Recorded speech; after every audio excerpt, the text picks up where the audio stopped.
And we are live. Let me just double check on my phone.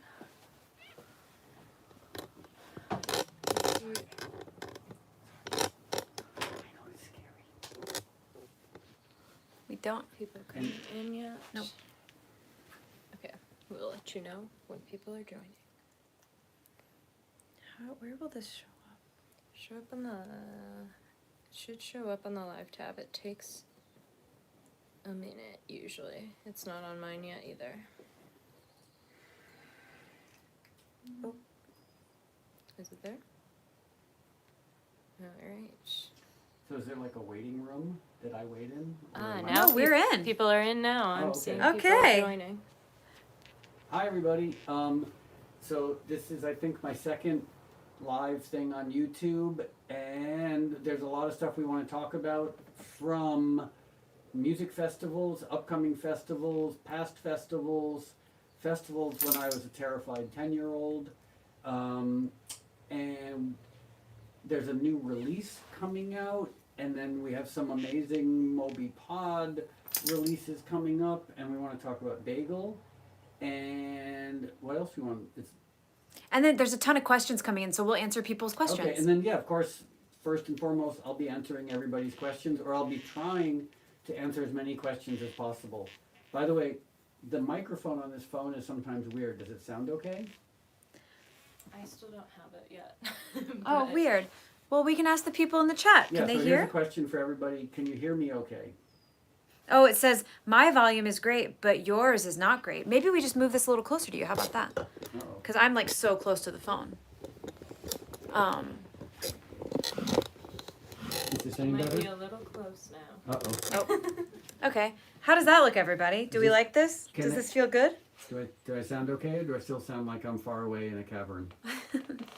I could also be less freaking loud. Okay. Any feedback It regarding says- volume? Thanks, Douglas. Douglas is really helping with Hey your Douglas, volume. thank you. Um, So volume, I'm okay? I think this might be. I'm gonna back up because I'm a loud person, I guess. And then hopefully that will be helpful. I wonder, okay. Maybe we get one of those little directional mics in the future, but also feel free to speak up. Okay, it's Jesse says it sounds okay, so let's Okey-doke. just keep going, and y'all just let us know if it sounds weird. Douglas also said he's hoping to hear Bagel, so maybe Bagel. she'll sing for us. Bagel's resting. Bagel, come here. You wanna come here? Hi. Okay. Okay, so the most important thing is, of course, Bagel. Hi. Bagel. There's Lindsay. There's Aaron. There's Bagel. There's me. Okay, so questions. Yeah, well, do you want to do questions first, or you want to talk about all your stuff first? Questions seem more fun. My Okay. stuff might not be that interesting. Okay, so we got questions from Instagram and all of that too. But I'll go off the chat because there's cool stuff coming in on the chat. First of all, everyone says Bagel's beautiful. That's correct. But I'll go look at some of the questions that came from Instagram. Here's a good one. Is there a lesser known song of yours that you wish got more recognition? Is there a lesser known song of mine that I wish had more recognition? And there are a few ways to look at that. One, I have thousands and thousands and thousands of songs, and I'd say about 10 of them are relatively well known, maybe 20 of them. So that means there's probably around 1,500 much lesser known songs. And it's hard for me to answer this without seeming self-involved and narcissistic, because self-involvedly and narcissistically, I'd like a lot of them to have more attention because I think some of them are really special. And I'm almost hesitant to say that because a musician saying that they think their music is special does seem like pretty self-involved. But there are few, yeah, I mean, I wouldn't even, where would I start? I'll start with my last Ambient album, Ambient 23. is I think there's some really interesting, long, almost experimental electronic ambient pieces on that. And boy, I like on the album Last Night, the song Last Night, which was I think the very last song on the record, is also something that I think is really delicate and special. And and a lot of the instrumentals, like even the instrumentals that are on the second half of the album play, like My Weakness and Inside and Ever Loving and Guitar, Flute and Strings, I generally tend to like those instrumentals more than I like my more vocal driven songs.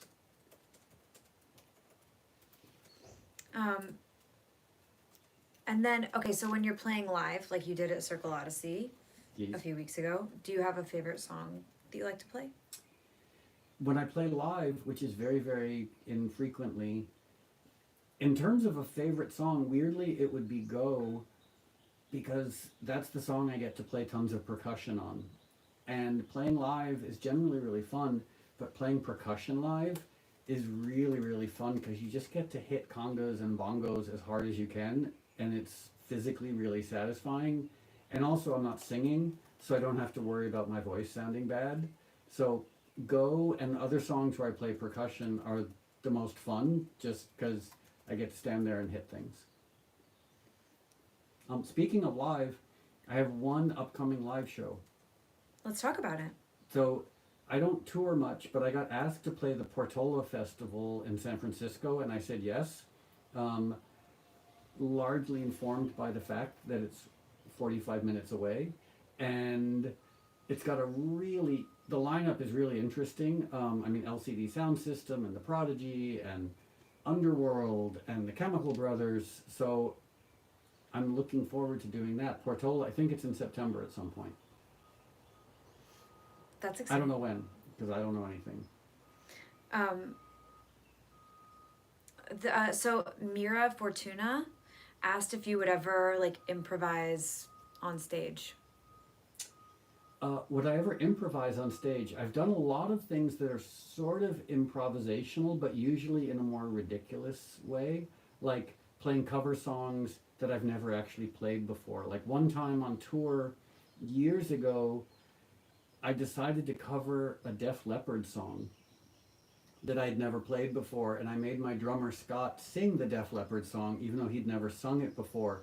Not surprisingly, it might have been charming, but it was not very good. One time we tried to play a Black Sabbath song, Paranoid, that I'd never played before, and so figuring songs out on stage, or when I did Lollapalooza 30 years ago, I decided to cover Prince's Purple Rain, keeping in mind I'd never played it before, so standing on stage in front of 50,000 people, trying to teach myself how to play a song.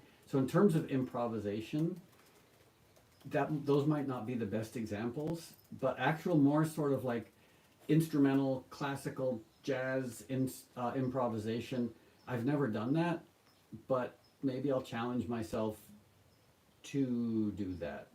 But that would also involve me playing more live. I only have one live show coming up.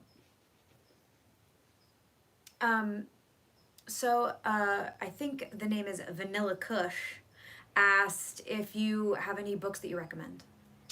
Do I have any books that I recommend? Yeah, I mean, I guess the question is fiction, nonfiction. I mean, in the world of fiction, so something happened a long time ago. In the early 90s, when I started touring, I would bring 2 stacks of books with me. I would bring my sort of like highbrow, fancy nonfiction, like Wittgenstein, Tractatus Logico-Philosophicus, or Kant, The Metaphysics of Morals, or Simone de Beauvoir, or books about biology and quantum mechanics. And then I would also bring really fun books, usually written about detectives. And I'm embarrassed to admit it, but I'll be honest, the fancy books didn't get read. Because if you're sitting in an airport and your flight has been delayed for 6 hours and you're hungry and you're sad and you miss home, you don't necessarily want to read Wittgenstein's Tractatus Logico-Philosophicus. You want to read some fun story about a detective solving crimes. So a lot of that sort of, we'll call it like airport fiction, I've years and years of touring, I've read all of it, and there's so much good airport fiction, and maybe I should pretend to be more highbrow, but it's everybody from Harlan Coben to Robert Cray, John Sanford. I mean, the people who've written dozens and dozens of books, they tend to be really good at that. On the other side, on, let's say, regarding philosophy, I think Bertrand Russell's History of Philosophy would be a good place to start. There's a great book a couple years ago that a lot of people fell in love with called The Overstory. It's sort of about like trees and some eco-terrorism, and I really liked that, but I'm not alone in liking that. I think it won a bunch of awards. Beyond that, let me think. The book that I go back to the most often is the Tao Te Ching, probably the oldest book I have. Might even be older than the Bible. And that is the book I have on my bedside. And it's small, it's simple, it's easy, and I go back to it constantly. So someone has asked how secret raves worked. How did secret raves work? Like underground raves back in the ye olden days of the early 90s, even the late 80s. And I think I've talked about this before, but it was so weird. And this was sort of pre-internet, pre-cell phones, pre-World Wide Web, pre-social media. So I'll use the UK as an example. The first time I went there is 1990, and you would get a flyer, maybe at a record store. You know, if you're buying 12-inch vinyl at a record store somewhere, someone would hand you a flyer, and it would have, like, it wouldn't tell you where the rave was because the raves were illegal. And so if they told you where the rave was, the police would find out where the raves were and they'd go and shut it down. So instead, you'd get an address. Then you'd go to that address, which could be the middle of nowhere, and then someone there would give you another address. You'd follow that and you'd go to that address, and then maybe there someone would tell you where the rave was. But this was also pre-GPS, pre-Google Maps. So they'd say something like, oh, it's on Chittich Lane by the old barn. And you're like, I don't know what that means. So you drive around, and this was in the middle of the country, so you'd wait until you heard music. And there were a couple of times where you would drive up a hill and you'd sort of look at the horizon and look for the lights. So it would take hours to find the rave, but obviously once you found it, it was magical because the only people there were people who had gone through this process as well. So Valentine has asked a really important question, which is this real Moby or AI? Am I real or AI? If I was AI, I would probably make myself look younger, and I would give myself hair, and I would give myself a wider array of emotional facial expressions, and generally be less Asperger's-y. So when AI, you'll know AI Moby because he'll be a lot more charming than me. Mo Graphic asked, well, he said, I always wondered where Lift Me Up came from, like the inspiration. Well, the song Lift Me Up, it's about propaganda. It was written after 9/11. It was written when George W. Bush II was president.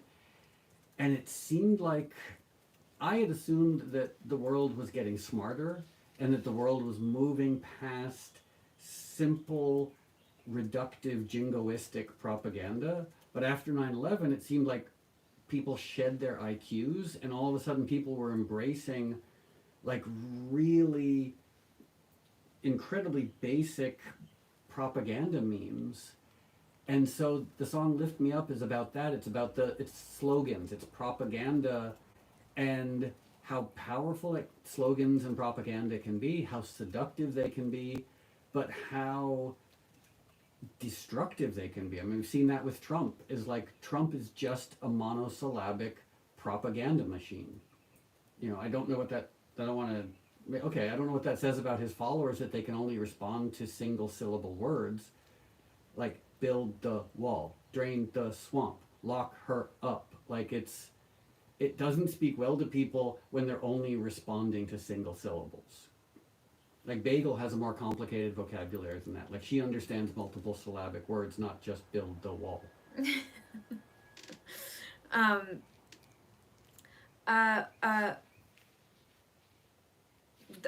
we're getting questions of if I think Tracy asked if you'll ever go on tour again. Will I ever go on tour again? Well, the only tour I've done recently was in the UK and Europe last year. And the reason I did it was just to raise money for animal rights organizations. So, in terms of going on tour again, again, the only reason I would do it would be to raise money for animal rights organizations. Or to draw attention to animal rights organizations. So to do a normal tour, I probably not, but you never know. Especially if things continue to deteriorate in the United States, I might be leaving the United States and essentially be homeless. So that would be one form of being on tour. But at present, I don't know about doing a normal middle-aged guy music tour. I don't see that on my horizon, but you never know. People were asking about Moby Gratus and how you assigned the moods to the songs, and what that was like for you. Okay, so Moby Gratus, I launched it originally about 15 years ago, but we relaunched it recently with 500 new songs, and it's free, with multi-tracks. People can do whatever they want with it. And there's search criteria. So there's genre, which in some cases is accurate, in some cases might not be that accurate. I think last time we spoke, I said that whenever I couldn't think of a genre, I would just call it new wave. Keeping in mind, I don't know anyone who still uses new wave as a genre, but I couldn't think of anything better, so I was like, well, it's got synthesizers, let's call it new wave. In terms of mood, originally, the people who were helping me build Moby Gratus suggested something like 150 moods, and some of them were really sweet, but not very practical. Like poetic, it's a beautiful term. I don't know what that means in terms of musical mood. So we truncated the list of moods, and I applied them as best as I could, but they're not accurate. There's a good chance someone going through Moby Gratus is going to disagree with the mood criteria and the genre criteria, which is great. And then let us know. Maybe we'll change it. The one thing that you can't really disagree with are the BPMs, because that's quantitative. And so if you're looking for music and you disagree with the genres and the moods in Moby Gratus, just use the BPMs because they're incredibly accurate. Pedro asked if you could talk about the creative process of Last Night and why it sounds so different from everything else. So the album Last Night was basically written right before I got sober, written and recorded and mixed. And it was when I was going out every night, and I was drinking and doing tons of drugs, and I'd become a vampire. Like a vegan vampire, meaning I would wake up at 5 or 6 in the afternoon, usually hungover, the sun would be setting, I would have some food, and then soon after that I'd go back out, and I'd stay out until 8 or 9 o'clock in the morning.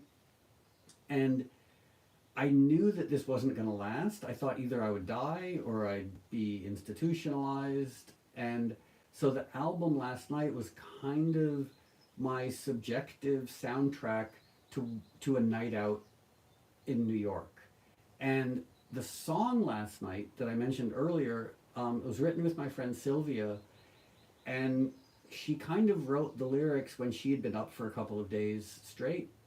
And it ends the album in this very sort of poetic, I know I said poetic's not a mood, but it ends in a very poetic way, because the craziest nights I had, and I don't know if some of you have had this experience, I don't advocate it, but you can have this crazy night, you're in a nightclub, it's dark, you're doing drugs that strangers give to you, you're out of your mind, but at some point you leave and it's dawn. And suddenly you go from being in this like incredibly loud, chaotic nightclub party environment to you walk outside and it's quiet and the birds are chirping and maybe you end up on someone's rooftop or by the river. And that's what the song Last Night is inspired by, the sort of like the gentle, almost like coda of an insane night out. I'm going to move on to some questions that came in from IG. Do you have a dream podcast guest? Do I have a dream podcast guest? Why, what a great question. And it actually leads to a really nice answer. The next guest that we have on Moby Pod is my dream podcast guest. I would make a drum roll, but okay, so yeah, drum roll. So the next guest we have on Moby Pod, which is going to be when? Week? 2 weeks? 2 weeks? I guess at some, well, No, next week. okay, what date? 28th? Okay, so the 28th of May, we have my dream podcast guest, which is Jane Goodall. I can't even believe I'm saying that. Like one of my favorite people in the world, one of the most inspiring, heroic animal rights activists and vegans I know, Jane Goodall agreed to be on little humble Moby Pod. So Lindsay and Aaron and Bagel and I are gonna go talk to Jane Goodall, which I'm nervous already. So hopefully it'll be inspiring and great because she is inspiring and great. Do you remember your first festival? Do I remember my first festival? There are two ways to answer that. I remember my first festival that I was brought to as a child because my mom dated musicians. And so I spent a lot of time growing up like sleeping in the car in a parking lot while my mom's boyfriends played in bars. But when I was 9 or 10 years old, my mom had a boyfriend named Bob, and Bob was a pedal steel player in a bluegrass band. And they were playing at a bluegrass festival in Connecticut. And I got dragged, nothing against bluegrass, but I got dragged to a bluegrass festival that was basically just a bunch of very drunk adults eating lobsters and listening to kind of insipid Grateful Dead inspired bluegrass. So that was my first festival, and I can still remember it, and I was so bored because unless you were an adult who wanted to get drunk and eat lobster and listen to, Earl Scruggs and Jerry Garcia covers, it was definitely not geared towards 10-year-olds. So that was my first attending a festival. I don't know if you can really call it a festival, but they called it a festival. The first festival I went to, I guess raves, I'm going to say that raves were festivals. Like the first time I played a rave in the UK, it was 10,000 people in the field, and it was phenomenal, but it was a rave. The first sort of official festival I went to, I think, was Roskilde in Scandinavia. And 120,000 people in a field and the most diverse array of musicians, everybody from like Iggy Pop to Underworld to The Prodigy to Biohazard to Bad Religion to Bjork. Just this eclecticism. And I remember just being amazed that the audience existed who would want to go see Bjork and also see Pantera, who would want to see Sepultura, but would also be interested in Underworld. And it was really kind of a remarkable eye-opener. And then at a future Roskilde, I think it was Roskilde, I got to see the Sex Pistols, which, considering Sid Vicious had died when I was, 14 years old, I had never thought that I would be on the same bill as the Sex Pistols. So I remember standing in a sea of like 100,000 people watching the Sex Pistols. And it just seemed like it wasn't even within the realm of possibility, kind of like having Jane Goodall and Moby Pod, or being friends with David Lynch, like these things that I still am not 100% sure are true. So Moby, I noticed there's a guitar sitting next to you. Oh. Is there anything you'd like to do with that there guitar? Really? Yeah. Uh-oh. Bagel hates guitar. I think she might like this. Is it gonna sound okay? Uh-oh. No, I think it'll sound fine. So I mentioned Bob, not Bob from Twin Peaks, but Bob the bluegrass player. Uh-huh. And he taught me, like when I was learning guitar, does that sound okay? So I know I was sort of maligning bluegrass, but Bob taught me some hillbilly songs because he was from West Virginia. So, and I'm white trash. I grew up on food stamps and welfare. So do you want me to play an old timey hillbilly song? Absolutely, that's my people. But this is even more. This is like hill folk hillbilly. This is. Yeah, great. Okay, so what should I play? Okay, you want to hear a song that's about 150 years old?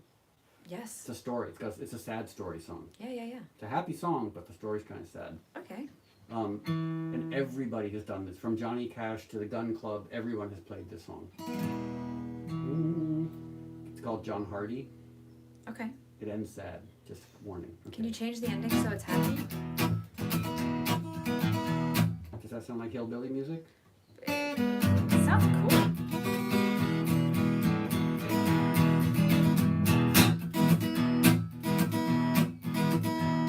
John Hardy, he was a desperate little man. Now imagine me 10 years old being taught this by Bob the pedal steel player from West Virginia.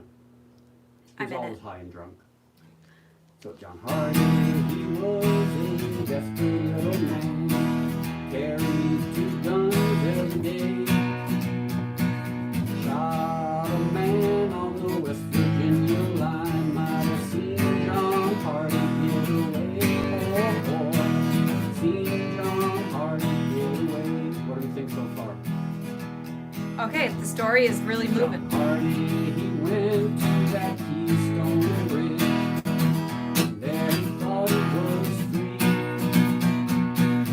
Deputy come and take him by the hands and say, Johnny, come and go with me, oh boy, come and go with me. John Hardy, he had a pretty little wife, the dress that she wore was blue. She came and yelled on the jailhouse steps, saying, Johnny, I'll be true to you. I'll be true to you. John Hardy, he sits alone in his cell. Tears are rolling down his eyes. He said, I've been the murderer of many good men. Now I'm ready to die, Lord, Lord. Now I'm ready to die. Want to hear the sad ending? Yeah, but can you give an alternate happy ending after the sad one? Well, I don't know. Okay, well let's hear it. Well, I've been to the east and I've been out west. I traveled this whole wide world round. I've been to the river and I've been baptized. Now take me to my hanging ground, Lord, Lord. Take me to my hanging ground. Take me to my hanging ground, Lord, Lord. Take me to my hanging ground. There's about 12 more verses, but we'll stick with that. Wow, what an interesting person. Yeah, about 150 years old. Wow. Because back in the ye olden days of old-timey music, they didn't really have news, so the way they told news stories was through songs. Do you want to try to give some news via song?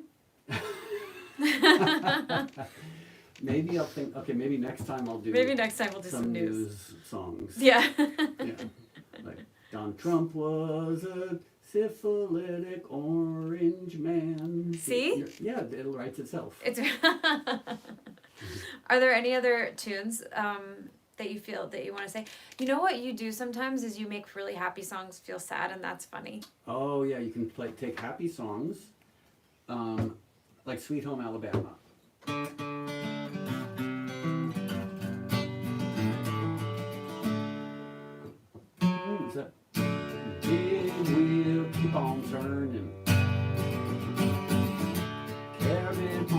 see my kin.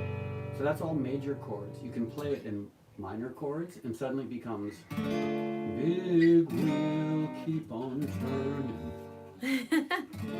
Carry me home to see my kin. Sweet home Alabama. Lord, I'm a coming home to you. It's really sad. It's like we just lost Alabama to the consumption or something. Yeah, poor Alabama. Yeah. Yay, that was really fun. So we have some people asking about Blondish and Natural Blues. Okay, bagel stretching. Oh. Okay, so I, a few months ago, I was approached by, I think it was Defected Records or Blondish. I don't remember how it happened, but basically, Blondish and another DJ producer named Kiko Franco did this remix or this new version of the song Natural Blues, and we're releasing it next Friday. And boy, is it good. And I can say, boy, is it good, because they did everything. Maybe I shouldn't admit that, but like basically, they sent me the finished version, and I was like, they're like, do you want to add anything to it? Do you want to re-edit it? Do you want to add parts? And I was like, it's perfect. Like how I couldn't make it better. So Blondish and Kiko Franco and I mean, technically I'm a collaborator, but they kind of did all the good stuff. And so that's coming out on Defected the end of next week. And then we have a podcast interview with Blondish as well. Mm-hmm. And boy, is she interesting. Mm-hmm. Like she's really funny. That was kind of a wonderful interview. And I think we'll release that, like 2 weeks after the Jane Goodall episode. Mm-hmm. Exactly. So, oh, is she getting cozy? She's a cozy girl? Bagel. Too tired. So we should probably wrap up soon, but some Really? people, well, unless you want to keep going, we got questions flowing if you want to keep going. I'm happy to. We've had some people asking about your neck tattoos and what they say. People are trying to read them. If you could explain. Okay, so this one I think says vegan for life. Yes. And this one, which has unfortunately sort of like smushed around a little bit, so I got to figure out what to do with that. It says protect the innocent, defend the vulnerable. In hindsight, it might not have been a good idea to have so many letters packed in so tight, because it has become a little bit illegible. But yeah, vegan for life, protect the innocent, defend the vulnerable. And can you explain these face tats? Okay, is that the one that says VX? Yeah. So VX is vegan straight edge. And what that means is like straight edge is the sort of like healthy, sober foundation for life. And it supports veganism, which is my meaning for being alive. So like I can't, if I'm out getting drunk and doing drugs and treating myself terribly, I'm of no use to anyone, and I can't be a good activist. So I have to stay healthy and sober and straight edge to be a good vegan activist. And do you want to talk about your ear thing? Oh, so the ear, we were at our friend Asia's house. Asia, who she and her partner have this amazing store in LA called Besties. And Asia has a little tattoo studio, and I wanted to get a tattoo, and I was like, but I don't know what to get or where. So I got a little equal sign, which in my mind just says like, life is equal. Like, you know, the life of a mouse is equal to the life of a dog, is equal to the life of a cow, like that. I mean, I can't say all life equal, because that seems close to all lives matter, and that's a code for white supremacy, which I'm clearly not a white supremacist. But the equality is just like, remember that for every sentient being, their life is equal to every other sentient being's. Someone just asked if you like Donald Trump, and I just think that's a funny question. The question is, do I like Donald Trump? I've met Donald Trump a few times. In New York, when I knew Donald Trump and I was friends with the Trump family. But when was this? The year? This was like early 2000s, like The Apprentice. I actually was on The Apprentice. You were? I had a guest spot on The Apprentice. I know. I Yeah. never knew that. It was. I remember it was like a weird week where I was on The Apprentice and I was on the Oprah show. Yeah, this was going way back, and I was also doing a lot of drugs, so I might have been hallucinating. But yeah, they came to Teeny, the restaurant I had, and interviewed. He didn't come, but I knew, I knew Yvonne, I knew the kids, I knew Jared Kushner, because they were all like, they were liberal New Yorkers. Trump was a Democrat until 2014. Giving money to Planned Parenthood, like, they were just fixtures in New York. You would see them at fundraisers. You'd see them at Clinton events. You'd see, like, they were liberals. But then I think they realized they could make a lot of money by pretending to be right-wing Republicans. Like, they don't have politics. They're just interested in making money by doing the least amount of work possible. And obviously, as time has passed, Donald Trump has become something went terribly wrong. We weren't friends back then, but he was kind of just this clown, like this buffoonish guy in New York. You would see him everywhere. Like, he would go out every night. You couldn't not see Donald Trump. He was upset. We'd go out to 3 things a night, go out to the Limelight, go out to all these places. No one ever expected that he would ever, politics was just it was like free advertising for him. And clearly, the consequences of some weird buffoonish grifter becoming president have been pretty disastrous.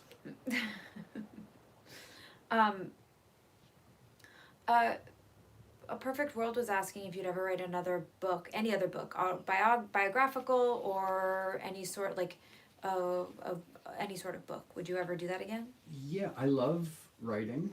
Lately, I've been writing a lot of screenplays. We're finishing up a movie called Tessie that hopefully will release this year at some point that I wrote the screenplay for. In terms of books, I'd love to write another book. I'm waiting until I know what it should be. Presumptuously, I would want to write a sort of existential advice book, like, without necessarily telling people how they should live, just saying, like, how I've lived, like the mistakes I've made, the things I've learned, what works, what doesn't work, but trying to contextualize it, I'll call it like existentially, meaning years ago I was in therapy and I was thinking about, and I'm wondering if I should go down this rabbit hole because it might not be of interest to anyone, but I was thinking about all 20th century and even 21st century therapeutic modalities, and they're almost all focused on the individual. Freud, the individual childhood. Jung, the individual. Jungian therapy, Jung was a little more universal, but still a lot of things about like personal trauma, personal experience. And I kept looking for a therapeutic modality that expanded things and looked at us as humans, looked at us and our place in the world being biological entities on a planet that's 5.5 billion years old and a universe that's 15 billion years old, trying to contextualize it, because separating the human experience from that 15 billion year old context doesn't make a lot of sense. It's like trying to understand a penguin without looking at Antarctica. So if I was to write something, it would be that sort of like the combination of like the individual experience, but looking at like contextualized expectations and how who we are hereditarily informs our cognition and our perspective. Probably a way more involved answer than anyone wanted. Well, here's something that hopefully will be a simpler answer. Raul Galvarado asked if you believe in intelligent life on other planets. So, do I believe in intelligent life on other planets? And yes, absolutely.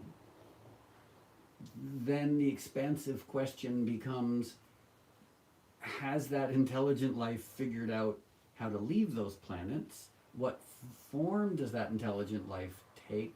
Because the universe is a big place.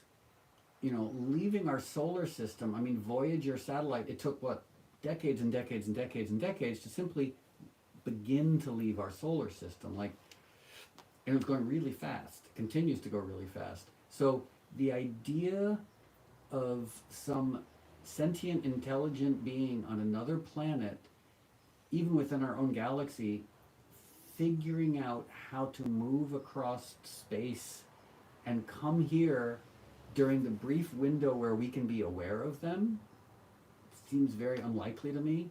But also, I think one of the biggest mistakes we ever make is assuming any sort of space alien would in any way resemble us. Because even on our own planet, with all the creatures we share the planet with, almost no one resembles us. You know, primates, some bears, but for the most part, the majority of life on this planet is beetles and ants. So I think it's probably a safe bet to say space aliens would more likely resemble a beetle or an ant than they would a primate. Because beetles and ants are just simply better designed. I mean, like tardigrades might be space aliens. They don't look a whole lot like humans. So I Love Cats 123 really wants to know your opinion on Motorhead and other crossover punk metal bands. Do you like them? Yeah, so Motorhead, I mean, it was interesting. When I was growing up as a little punk rock kid, there was that sort of punk metal crossover, and my little punk rock hardcore friends and I were always a little suspicious of it because we liked it. Like musically, I mean, when you hear Ace of Spades, you're like, it's phenomenal. But it scared us because we were like, oh, but they have long hair and they wear leather vests, and we have short hair in all of our favorite bands. Everyone has short hair. So it's almost that question of like, are we allowed, when we were 14 years old, like, are you allowed to like Iron Maiden? Are you allowed to like Motorhead? And then I remember hearing an interview with Henry Rollins when he joined Black Flag, and he was talking about, you know, Black Sabbath, and he was talking about Motorhead. And for us, because I loved Black Flag so much, my friends and I were like, oh, if Henry from Black Flag and former, I think he'd been in Scream, if he likes Motorhead, then I guess, okay, we're allowed to like Motorhead. Because when you're 14 and you shave your head and all your friends have shaved heads and are little skinny suburban punk rockers, it was very challenging to have metalheads playing fast punk rock. And then, I'll truncate it because it's probably, again, only interesting to me. In the early to mid 80s, there was a lot more crossover. Like when Metallica started, they were suddenly playing really fast, and they even did cover songs. Like I think they covered Killing Joke. I think they covered a Misfit song. And like certain bands like DRI, even Anthrax when they started were sort of like this punk metal hybrid, and Biohazard. So yeah, so the answer is yes. Now, I mean, I love metal, and I love Motorhead, and I love Pantera, and I, you know, love the bands who are sort of like hybridized punk and metal.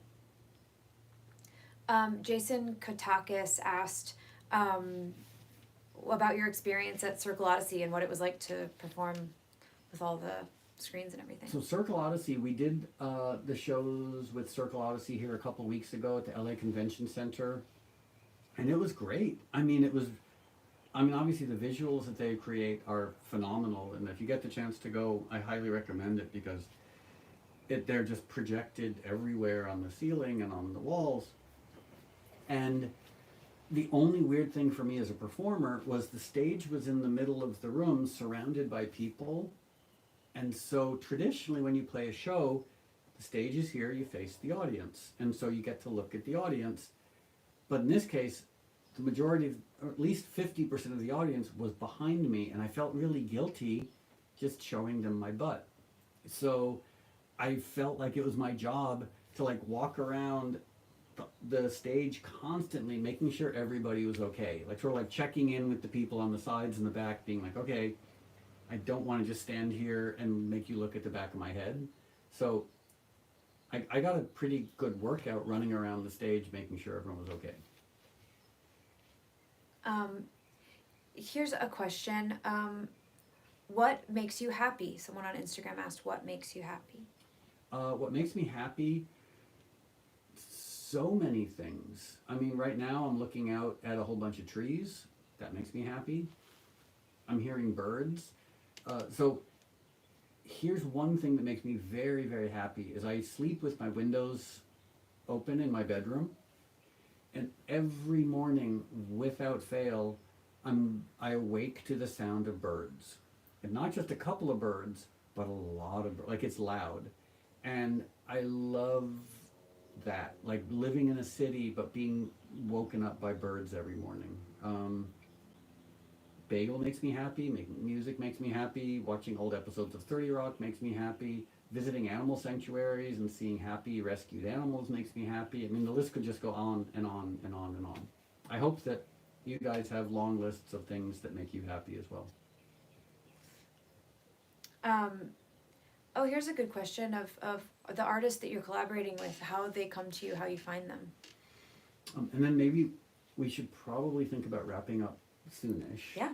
Okay, so collaborations. So I've collaborated with an absurd number of people over the years. Everybody from David Bowie and the Beastie Boys and Ozzy Osbourne and Britney Spears to Daft Punk and now, you know, Blondish, Kiko Franco, Armin van Helden, Armin van Buren, all the Armins. I mean, it's so many people. And honestly, I mean, in terms of working with people, finding people, well, singers, like for example, like the singers I've worked with, everybody from Sinead O'Connor to Mark Lanigan to Chris Christopherson to Jim James and on and on and on. Usually that's just me hearing their voice and falling in love with their voice. When it comes to producers, honestly, I wish I had a better story, but it's me going on Beatport or going on SoundCloud or going on YouTube and listening to what people are doing and being inspired by it. Like I did a song with this amazing singer named JP Bimeni, and we wanted to do a remix. So a friend of mine sent me a link to this producer named Prince Thomas in Denmark, and I was like, wow, this is great. And so we reached out to Prince Thomas and said, well, do you want to do a remix? So usually that's the process, is like hearing someone's music, falling in love with it, and reaching out to them. And do you want to, there's some questions about ambient music and upcoming ambient music, but also do you want to just take a moment to say bye and thanks, or do you want to talk about ambient first? Okay, well, so I'm going to take one question about ambient music, because I actually do have a lot of upcoming ambient music. But I want to say thank you. I really like doing these YouTube lives. I hope you guys like them as well, because it would be sad if I was just here talking to myself. That would just remind me of childhood. And let me think. Oh, and just a reminder, so next week we have the Moby Pod episode with Jane Goodall. That'll be next Wednesday, which I still can't believe that's going to be a real thing, that Jane Goodall is going to be on Moby Pod. And then next Friday, as in a week from tomorrow, this amazing version of Natural Blues with Blondish and Kiko Franco on Defected. So next week's, I guess, a busy week, self-involvedly. And do you want to say, talk about ambient and then say bye-bye? Yeah, so is there a question, or is there just People are just asking if there's more ambient music coming. Okay, so ambient music for me is interesting because first and foremost, I make ambient music for myself because I have anxiety, I have insomnia, and when I'm working on ambient music, my first test for it is, does it help me fall asleep? Does it help me calm down? Does it help me be less anxious? And once the answer to those questions is yes, then I think about releasing it. And I first released ambient music in 1991, and I've just been consistently making it. And yes, I have a new ambient album that doesn't have a name yet, and I'm going to release that maybe this summer. And then I've done a collaboration. I can't say the name, but I've done a collaboration with a really interesting ambient producer that'll hopefully come out this summer as well. Yeah, and then the last ambient album I made was Ambient 23, and I very presumptuously say if you haven't listened to it, please take a listen to it, because for me it was a very different approach to making ambient music. So I used a lot of old, odd equipment and made something that, you know, to me has a really, really interesting sonic quality. But yeah, new ambient music coming out this summer. And I don't know what else to say except that I hope if you have anxiety or insomnia or you just need to relax, that either my ambient music or someone else's ambient music helps you do that. So I guess that's everything. Again, thank you guys so much for sending in thoughtful, amazing questions. And maybe in 2 weeks we'll come back and do this again because it's fun and Bagel gets to take a nap. I apologize for playing hillbilly songs on the guitar. Hopefully no one was too horrified by that. And I'll talk to you soon. Okay, yay.